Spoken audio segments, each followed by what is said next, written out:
एगो गुलाबी साड़ी पीधी धोनी कोमरटा हल्का अपलोडेड बाय जुमा स्टेज प्रोग्राम। एगो गुलाबी साड़ी पीधी धोनी कोमरटा हल्का और कहा जाहिस गे रानी थोथना बाकाय और कहा जाहिस गे रानी थोथना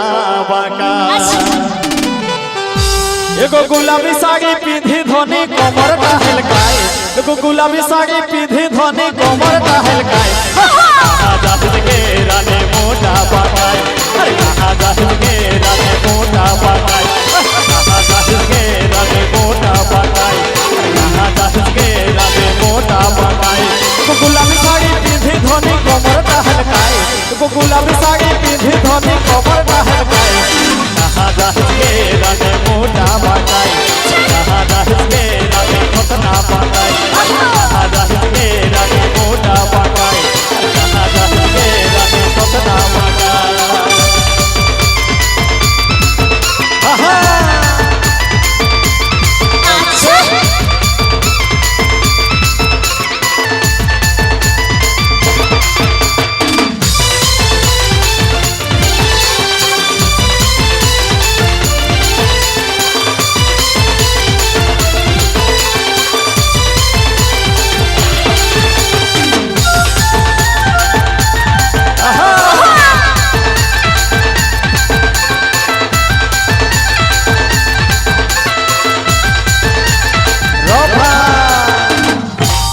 एगो कहा तुर घर रानी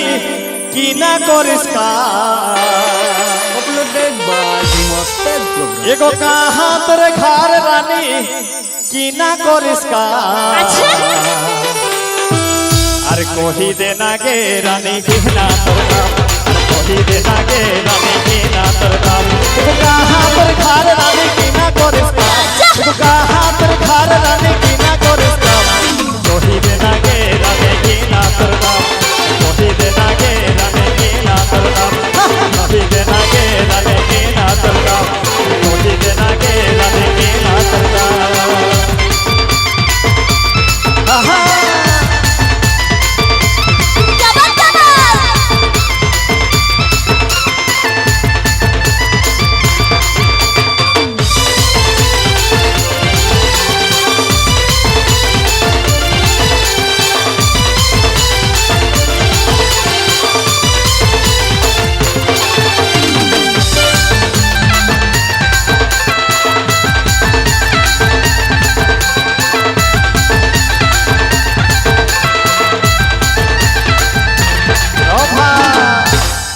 एगो व्हाट्सएप पे चैटिंग करी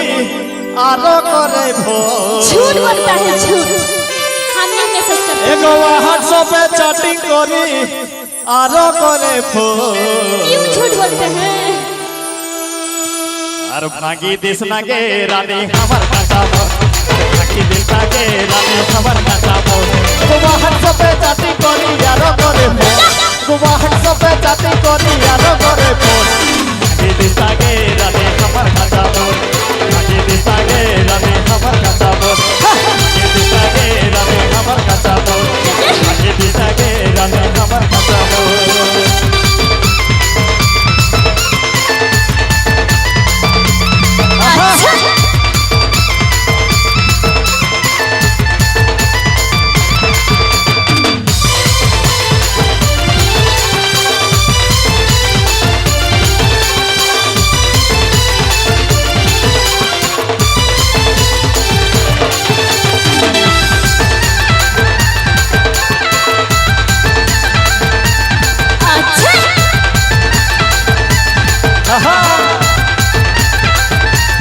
साड़ी पीधी धोनी कमर का हल्काई एगो पिंक साड़ी पीधी धोनी कमर का हल्काई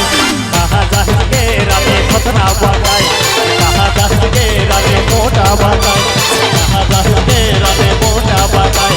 कहा जाहिस गे रानी मोटा बाकाई कहा जाहिस गे रानी खोतना बाकाई कहा जाहिस गे रानी मोटा बाकाई और कहा जाहिस गे रानी थोथना बाका